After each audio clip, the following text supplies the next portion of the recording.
risky. And it's so funny because when it works, genius. When it doesn't work, not so smart. Not so genius. In this case, not so genius. I do admire that he went for it. First down, this is Rawls. And he will lose yardage here back at the 23-yard line. It's a loss of 4 there, bringing up second down. And frankly, Brandon, we're talking about things I'm not sure we ever thought we'd talk about in the NFL. And a lot of that is the speed at the linebacker position.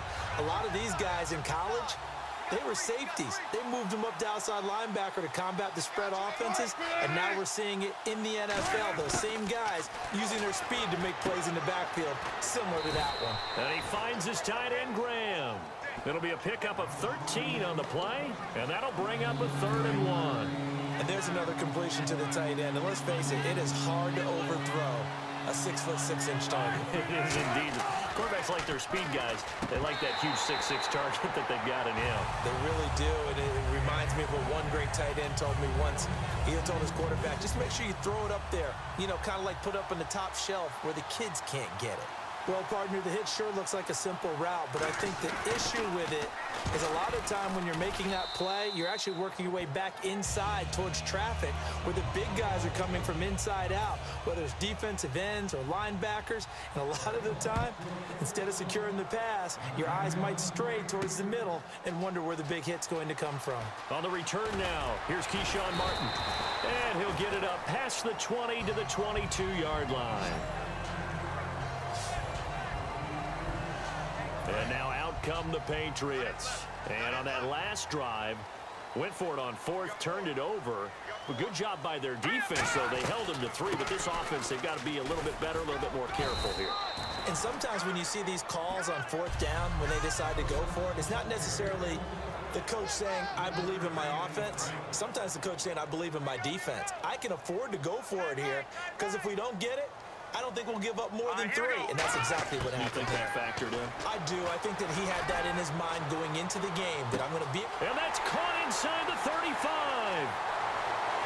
And all the way in. Touchdown, New England. Julian Edelman, 74 yards. And the Patriots are able to strike quickly for 6. I know these wide receivers are about flash and dash and high-flying plays, but a good number of them played running back at some point in their career, and that's how they finish off a lot of their big plays, run after the catch. And this time he finishes off the big play in the end zone. Well, not content with a first-quarter lead, I guess. They're going to go onside kick. And the Seahawks, looks like they've recovered. They have. So an onside kick fail in the first quarter. Not sure I completely see the logic there. It's not apparent, is it? You almost have to go deeper, I think, and maybe if we try and work along with them and speculate a little bit here, they must feel like they need to steal possessions in this game. That maybe they don't match up possession for possession with the opposite team. They've got to steal it and try and gain an advantage, and they tried. They just didn't get it done. The emergence of Thomas Rawls out of Central Michigan, chalk one up for the scouting department of the Seattle Seahawks. Yeah, absolutely. I mean, last year averaged 5.6 yards per attempt. Most of the NFL, of course, City had that nasty ankle injury. Well, he's back healthy and looking like the Thomas Rawls we saw in 2015. And the grab made by Doug Baldwin. Alongside my broadcast partner, Charles Davis, Brandon Gaudin hits the Seahawks with a football to begin quarter number 2, and they've got it here with a first down.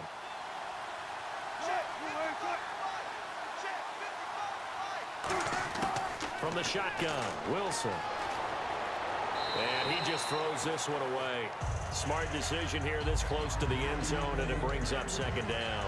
It's a tried-and-true formula, and I don't think it'll change for as long as we play football.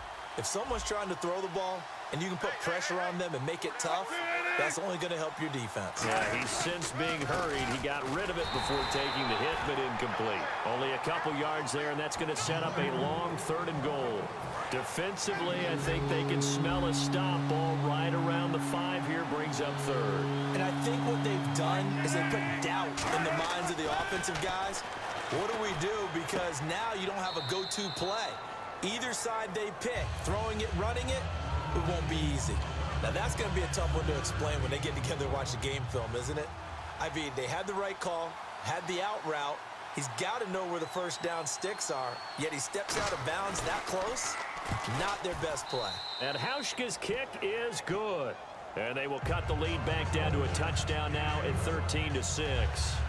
So give them 3 there. A good drive gets them inside the 5, but they couldn't punch it in. And credit this defense, too. That was the old bend but don't break approach. But it kept the offense out of the end zone. And he'll probably wish he reconsidered here. It'll cost him 10 yards now with a new rule as he's down at the 15-yard line.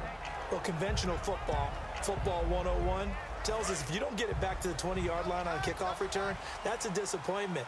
But some of these team special teams coaches, with approval by the head coach, they give them full authority to go ahead and bring it out and try to be aggressive, almost what we call the green light. Well, this is taken in. It's complete.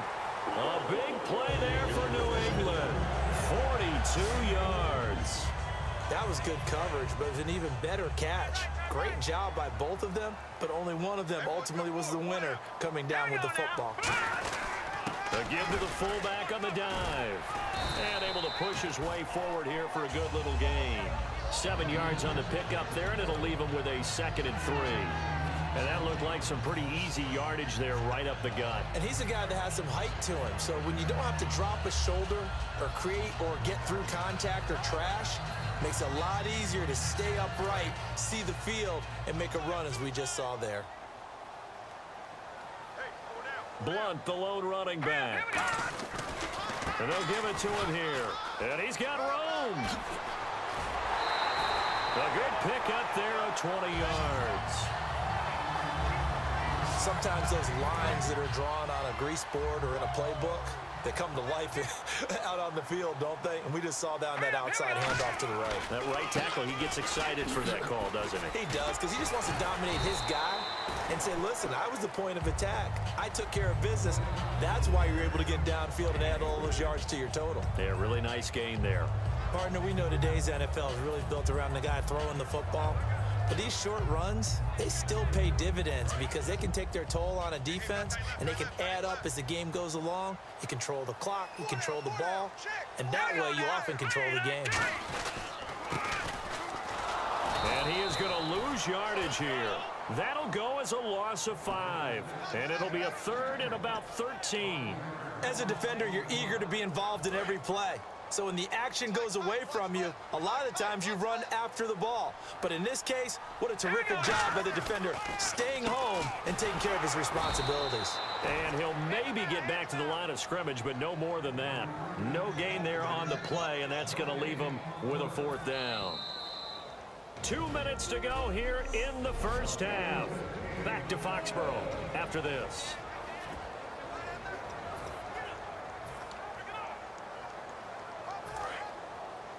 A reminder coming up at halftime while the two of us head for warmer areas of the press box. We'll be sending you to Orlando where Larry Ridley will have highlights and analysis of this first half. Send me to Orlando, please. Don't be so soft. That'll be a gain of 15 yards. And the decision to go for it pays off. They've got a 1st and goal. Well, the field goal attempt was well in hand. They had that, but they decided to go for it anyway. Extreme confidence, it looks like. Yeah, but I bet the defense is going to remember this one, right? They kind of rubbed their nose in it. They'll say no gain on the play, and it'll be 2nd and goal. Boy, that's a lot of sirloin steak to be taken down for no gain, partner. Are you trying to suggest that he is a huge man? He is not just a big man, a huge man. Big boy. Well, how about the credit then for the defense to be able to chop that big tree and put him on the ground? I know back when you played, it took 4 of you to take a guy like that down, right? Well, that's for sure. And you know what else? I didn't want to challenge him at dinner either. Garoppolo. And this is going to be incomplete. He was aiming for his tight end, Clay Harbor, there. And that will bring up an interesting decision here on 4th and goal. Gostkowski now for the Pats field goal try. From the left hash, a chip shot here. Now the holder's going to keep it. He's going to try to run for it. And he is in. Touchdown, New England. Jacoby Brissett, a 4-yard touchdown scamper. And the Patriots add on to their lead. And that'll give them a 2-score lead here, but I'm looking ahead. They just want to hold it for the final moments here in the second quarter. They don't want to give up anything on the other side. No, not at all, because if they don't, it almost had the feel of an imposing their will score. And right now, they want to make sure they keep that and carry it into the second half. And now a whistle and a timeout called by the kicking team. It's just their first, so they'll have 2 remaining here before we get to halftime.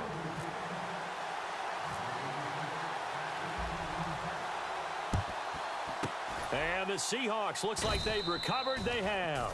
A chance for us to get a glance at this Patriots defense. And they did well down near the goal line last time, forcing him to settle for a short field goal. And in today's day and age, settling for a field goal of that distance is amazing. You can get 3 points now, where it's going to give you only 1 point for the extra point, which would be a little bit longer. But they have to feel fantastic about only giving up 3 in that situation. It could have been so much worse. Yeah, could have. Now can they carry that over? On 1st and 10, it's Wilson. Complete outright to Kurz. Give him 12 yards on that one. It earns him a fresh set of downs. Now hold everything here. We're going to get a timeout by the offense. It's just their first, so they'll have 2 remaining here before we get to halftime. On 1st down, Wilson. And Graham's got it over the middle. And they'll get this one down to about the 20-yard line. So the offense takes the timeout, and they are back out and ready to rock. And now inside the red zone, the offense will operate.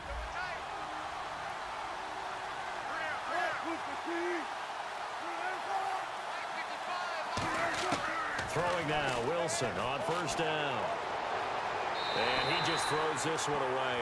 Smart decision here this close to the end zone, and it brings up 2nd down. 2nd down following the incompletion. I hope I don't sound too rah-rah on that one, but that's the exact right throw. Either your receiver gets it or no one gets it. Give him a lot of credit for being really precise with it. Got rid of it. No one got it. Looking left sideline, but it's incomplete. The tight end, Luke Wilson, was the target. And it'll be 3rd and 10. And the offense looking to pick up the 1st down after the 2nd down incompletion.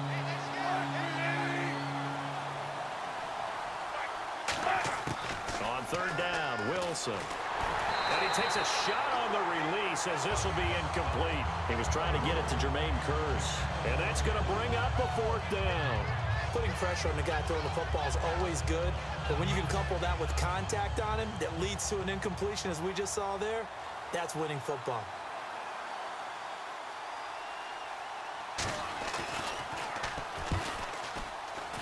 And Hauschka's kick is good. And the drive will wind up yielding 3. So he's been a busy man here in this first half. That's 3 field goals for him now. Not just 3 field goals, but 3 for 3. So even though this offense has struggled a bit putting it in the end zone, they've still been able to come away with points. This will be taken to the back of the end zone.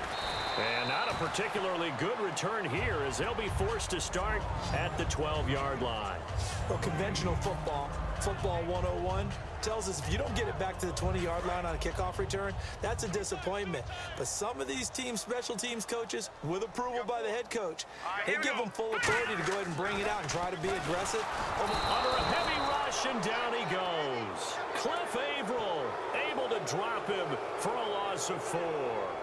Defensive end gets in there that time. They were in a 4-3. What's the responsibility of the ends versus the tackles there, Charles? Well, most of the time when you talk about the ends, they're your pass rushers. They're the guys that you turn loose to try and get to the guy who's going to throw the football. The tackles, usually more of the run-stuffing variety. But the way this game is advanced, you're wanting a little bit of everything out of all of your guys. But let's just go ahead and break it down and make it simple. The guy who's the right defensive end versus a right-handed quarterback, that's the blind side. He's going after the quarterback. He's going to put him on the ground.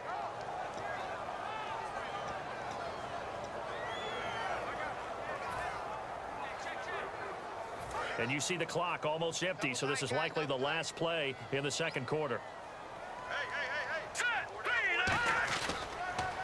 Off the toss, Lewis. Oh, he shifts past him. And this will go as a short gain on what will. And actually, Larry, hold that thought. We're right back to the action. So both teams have their marching orders, and we'll get going again here in quarter number 3. That'll be taken in the end zone. Oh, nice move.